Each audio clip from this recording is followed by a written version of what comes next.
Hello नमस्कार दोस्तों, welcome back to my YouTube channel. आप सभी का मेरे यूट्यूब चैनल में बहुत बहुत स्वागत दोस्तों। तो हम लेकर के आए हैं आपके लिए हिंदी के महत्वपूर्ण प्रश्न जो कि आपकी एसएससी जीडी एग्ज़ाम के लिए बहुत ही महत्वपूर्ण है। ठीक है दोस्तों, आप सभी लोग कैसे हैं? आशा है कि आप सभी लोग अच्छे होंगे।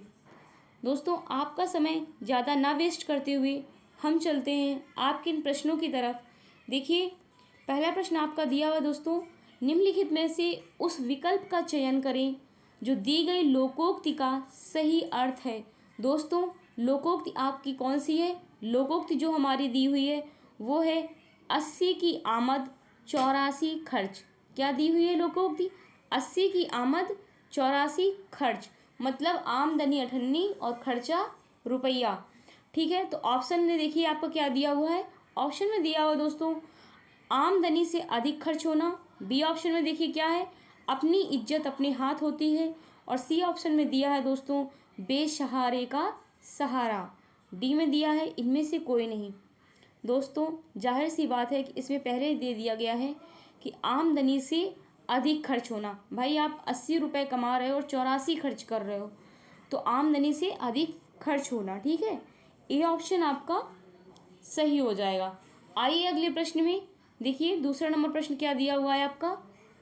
दोस्तों, दूसरे प्रश्न में दिया हुआ है कि दिए गए वाक्य में उचित विदेशज शब्द का चयन करके रिक्त स्थान को पूर्ण करें।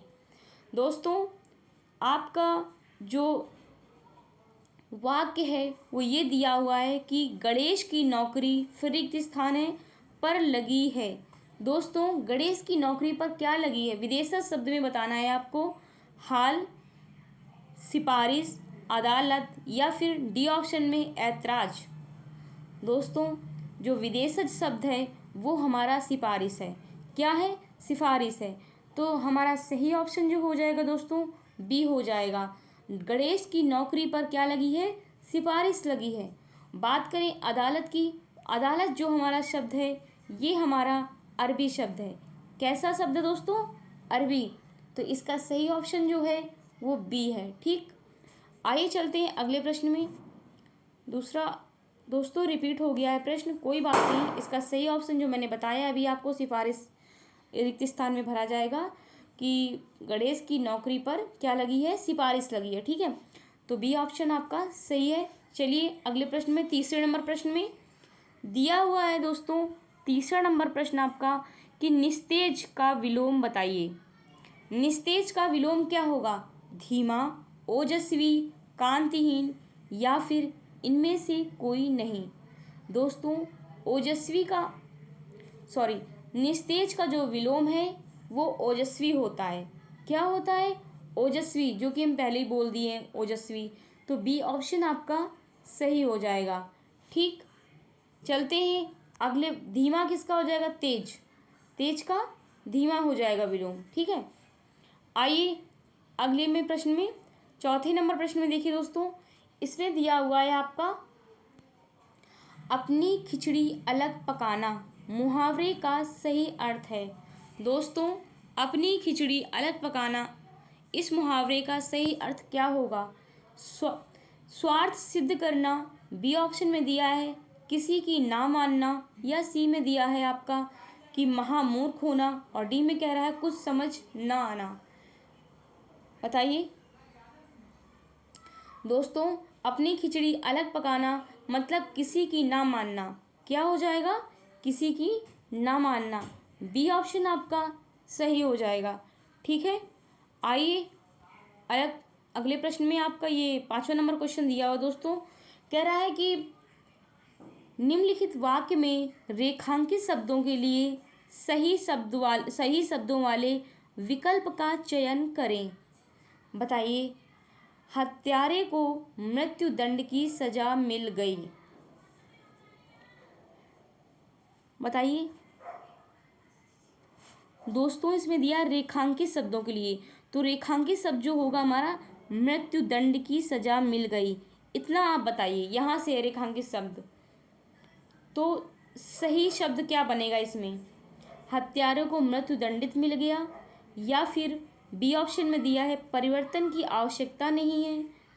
सी में कह रहा है कि हत्यारे को दंड की सज़ा मिल गई, या फिर हत्यारे को मृत्युदंड मिल गया। बताइए दोस्तों, जहाँ पर मृत्युदंड दिया है आपका, वहाँ पर क्या है, सज़ा नहीं होनी चाहिए। ठीक है, बात एक ही है, इसलिए दो शब्दों का प्रयोग हमें नहीं करना चाहिए, दंड भी सज़ा भी। तो हमारा वाक्य जो है पूर्ण रूप से यहाँ पे गलत हो रहा है। इसको सही कैसे करेंगे कि हत्यारे को क्या, मृत्युदंड मिल गया। दोस्तों, इसमें मृत्युदंड गया नहीं है, डी ऑप्शन में मृत्युदंड मिल गया।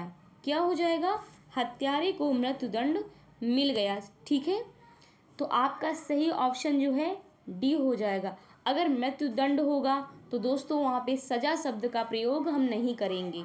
ठीक है, आइए अगले प्रश्न में चलते हैं।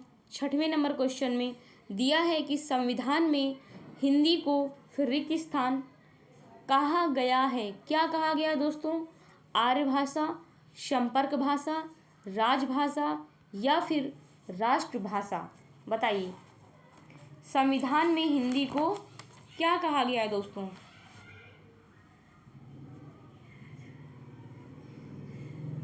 दोस्तों, संविधान में हिंदी को जो है राजभाषा कहा गया है। क्या कहा गया है, राजभाषा। सी ऑप्शन आपका करेक्ट हो जाएगा। ठीक है दोस्तों, बात करें राजभाषा का अर्थ क्या है दोस्तों, वह भाषा जो संविधान द्वारा सरकारी कामकाज की भाषा के रूप में स्वीकृत है। लिखिए, अच्छा आप लोग लिखिए, राजभाषा का अर्थ बता रहे हैं दोस्तों, वह भाषा, लिखिए, वह भाषा जो संविधान द्वारा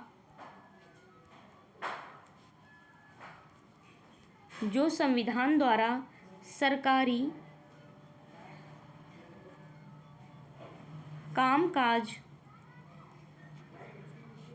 की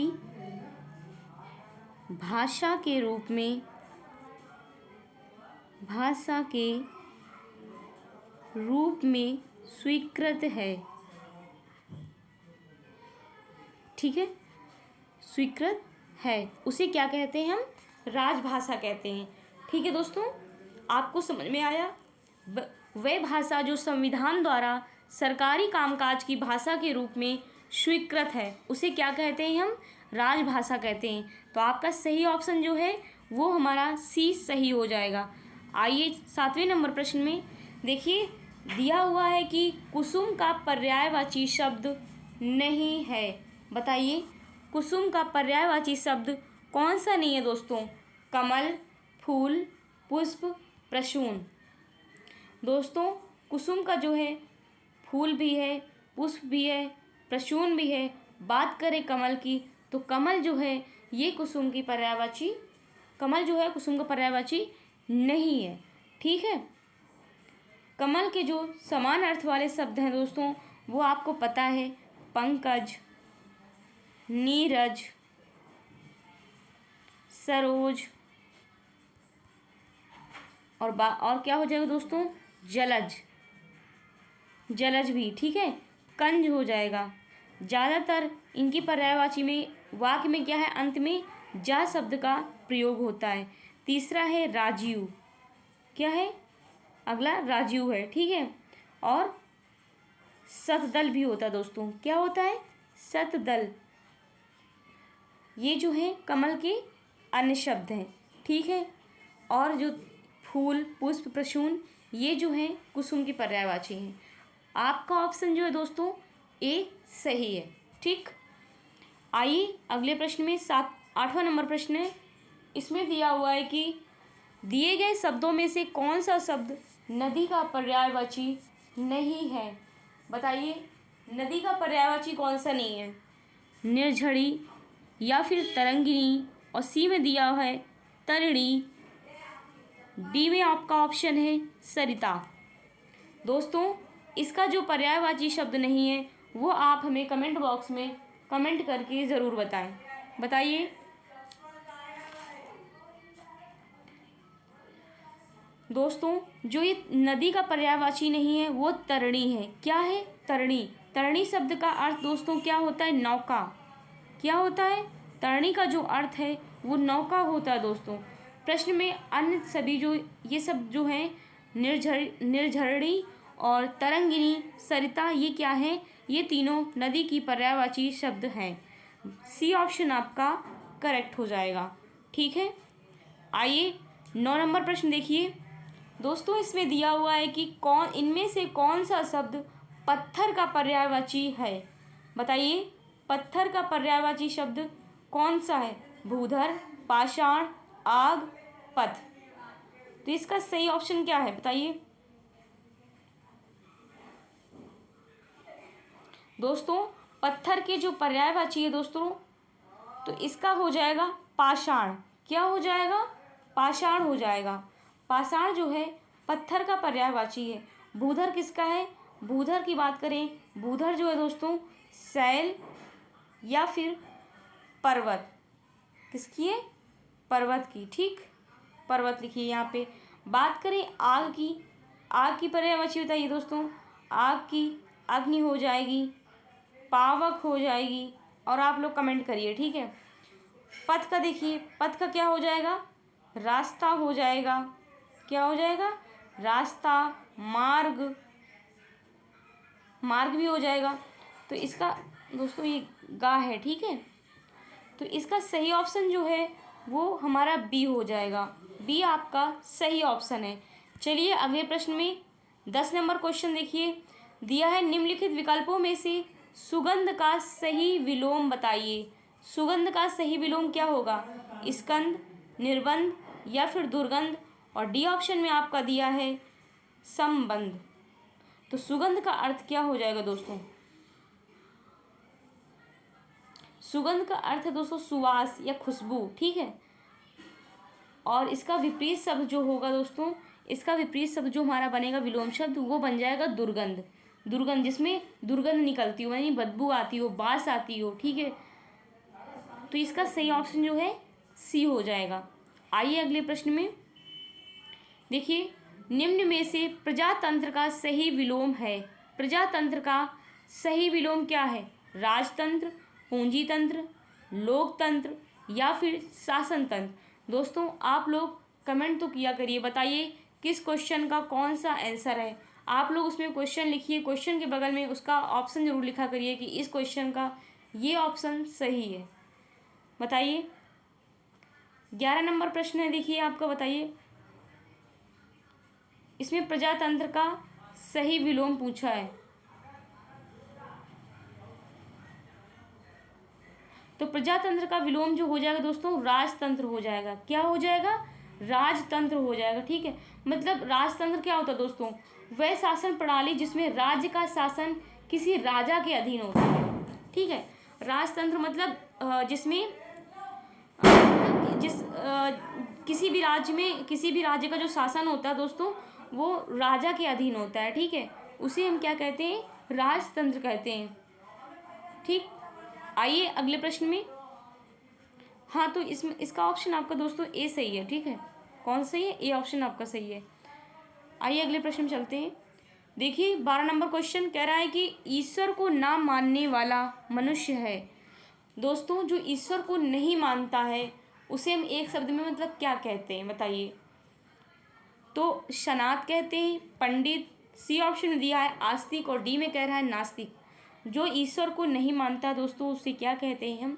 जाहिर सी बात है दोस्तों, जो ईश्वर पर विश्वास नहीं करता है उसे हम नास्तिक कहते हैं। क्या कहते हैं? नास्तिक। और आस्तिक किसे कहते हैं दोस्तों?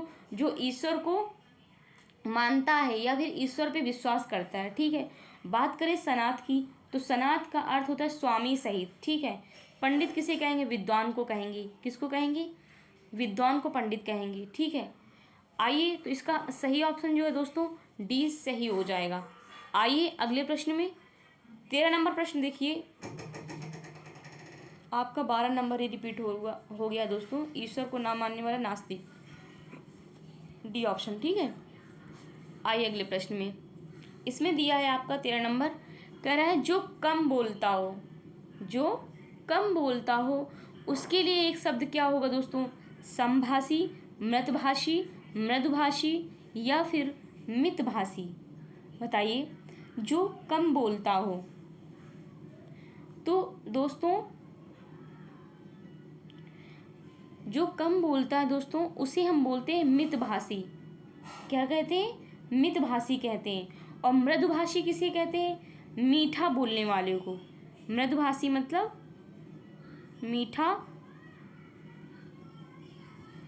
मीठा बोलने वाले। मीठा बोलने वाले को हम कहते हैं, सॉरी दोस्तों, ये मृत लिखा है, हम इसका बता रहे हैं, मृदु का। मृदुभाषी मतलब मीठा बोलने वाला, ठीक है। और मृत दिया है, कि इसमें क्या दिया है?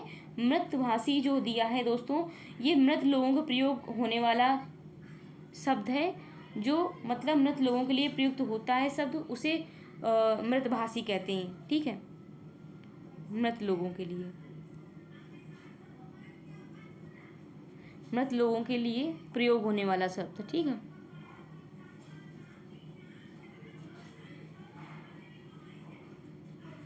प्रयोग होने वाला शब्द दोस्तों, हम बोल रहे हैं उसे आप लिख लीजिए, इसमें थोड़ा सही से लिखते नहीं बनता है, ठीक है। तो इसका सही ऑप्शन जो है वो डी आपका सही हो जाएगा।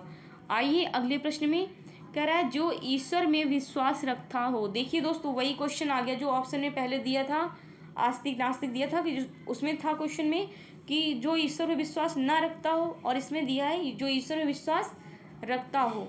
उसके लिए एक शब्द है, अभी मैंने बताया है आपको उस वाले क्वेश्चन में। जिस बच्चे ने सुना होगा उसको ज़रूर पता होगा, उस तुरंत कमेंट बॉक्स में कमेंट करके बताएगा। वैसे ये आसान क्वेश्चन है, सबको आना चाहिए, है ना। मेधावी, अविनीत या फिर नास्तिक, और डी ऑप्शन में दिया है आस्तिक। जो ईश्वर में विश्वास रखता है दोस्तों, उसे हम कहते हैं आस्तिक। क्या कहते हैं?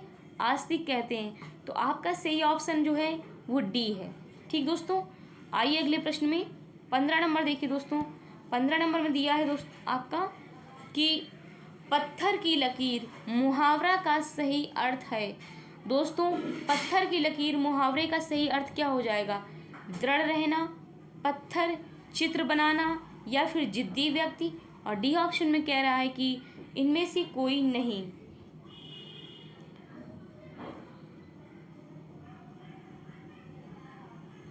पत्थर की लकीर मुहावरे का क्या अर्थ हो जाएगा? बताइए।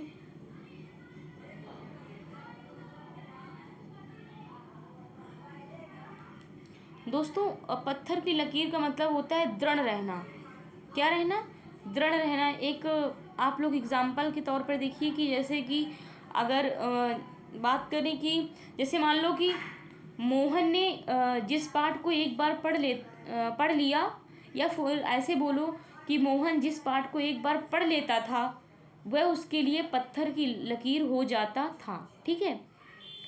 तो मतलब क्या होता है? दृढ़ रहना, ठीक है। कि मोहन, आप किसी का भी नाम ले सकते हो कि ये इंसान अगर ये काम को एक बार कर लेता था तो वह उसके लिए क्या हो जाता था? पत्थर की लकीर हो जाती थी, ठीक है। तो ए ऑप्शन आपका सही हो जाएगा। आइए अगले प्रश्न में देखिए, 16 नंबर प्रश्न में दिया है श्री कृष्ण के अनेक गुणों का फिर किस स्थान है कवि ने अपनी इस कविता में किया है। दोस्तों, श्री कृष्ण के अनेक गुणों का कवि ने अपनी इस कविता में क्या किया है? ध्यान, वर्णन, मनन या फिर चिंतन। इसका सही ऑप्शन क्या है?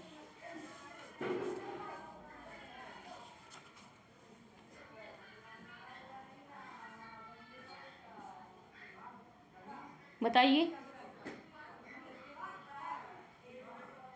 श्री कृष्ण के अनेक गुणों का वर्णन जो है, गुणों का वर्णन कवि ने अपनी इस कविता में किया है। क्या वर्णन किया है? क्या किया है?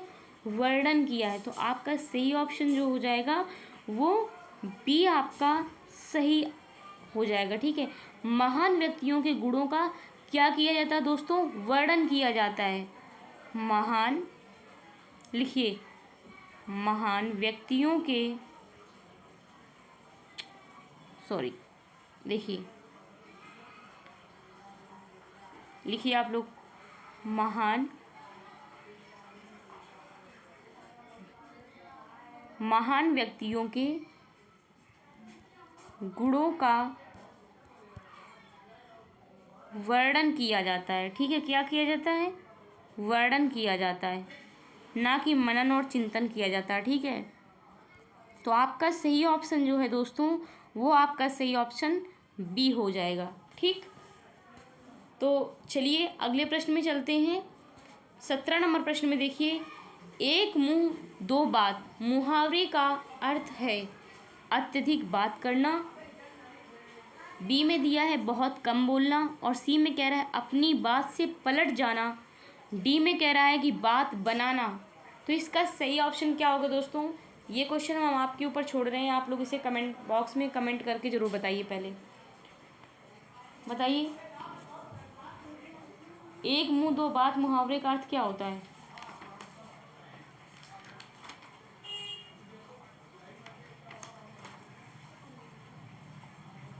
दोस्तों बताइए आप लोग, इसका सही ऑप्शन क्या हो जाएगा?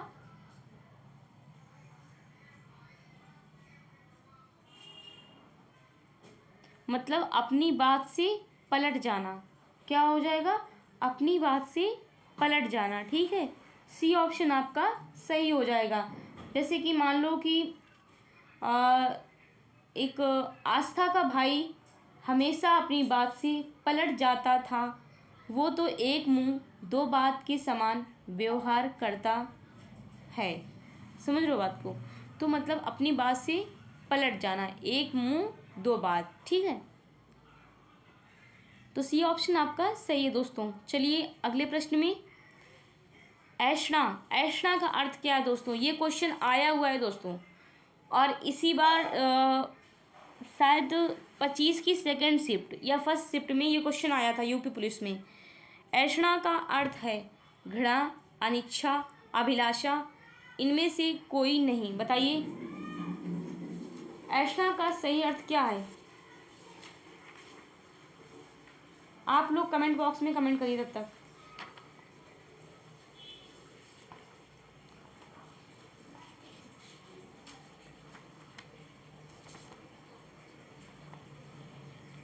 बताइए दोस्तों, इसका सही ऑप्शन क्या है? दोस्तों ऐषणा का अर्थ जो होगा आप लोग बताइए, वरना हम बता रहे हैं फिर आपको। बताइए दोस्तों, ऐषणा का जो अर्थ है वो अभिलाषा है। क्या है? अभिलाषा है। ठीक, इसके अन्य अर्थ और भी हैं, जैसे कि इच्छा। क्या हो जाएगा? इच्छा। और कामना, कामना भी हो जाएगा। कामना, चाह भी हो जाएगा। आकांक्षा भी हो जाएगा। क्या हो जाएगा दोस्तों? आकांक्षा, ये भी हो जाएगा।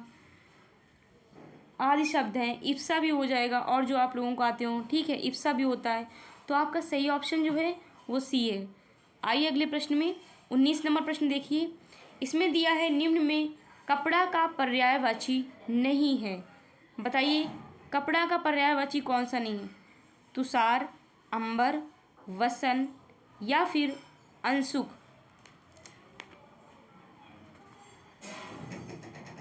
बताइए दोस्तों, जो कपड़ा का पर्यायवाची नहीं है वो तुषार नहीं है। क्या नहीं है? तुषार। ए ऑप्शन आपका सही हो जाएगा। तुषार का अर्थ दोस्तों क्या होता है? तुषार का अर्थ हिम। हिम मतलब क्या होता है? बर्फ। क्या होता है? बर्फ होता है दोस्तों। ठीक है, हिम का अर्थ होता है बर्फ। ठीक, और ये जो शब्द है अंबर, वसन, अंशुक, ये जो है तीनों, ये कपड़े के पर्यायवाची हैं। ठीक है, कपड़ा का पर्यायवाची है। तो आपका ए ऑप्शन करेक्ट हो जाएगा। आइए चलते हैं अगले प्रश्न में।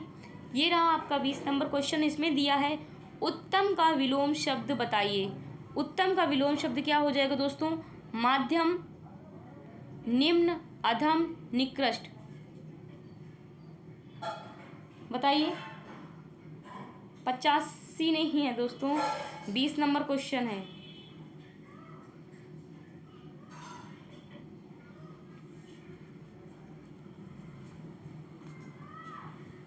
बताइए उत्तम का क्या हो जाएगा दोस्तों? उत्तम का जो अर्थ हो जाएगा, ये विलोम आपका अधम हो जाएगा। क्या हो जाएगा? अधम। सी ऑप्शन आपका दोस्तों करेक्ट हो जाएगा। ठीक है दोस्तों, अगर आपको मेरी वीडियो अच्छी लगी हो तो हमें कमेंट बॉक्स में कमेंट करके ज़रूर बताएं और वीडियो को लाइक ज़रूर करें, शेयर भी करें, ठीक है। और चैनल को हमारे सब्सक्राइब ज़रूर करें, ठीक है दोस्तों। और आप लोग अपनी क्लासें अच्छे से पढ़ते रहें। इसी के साथ दोस्तों, जय हिंद, जय भारत, वंदे मातरम।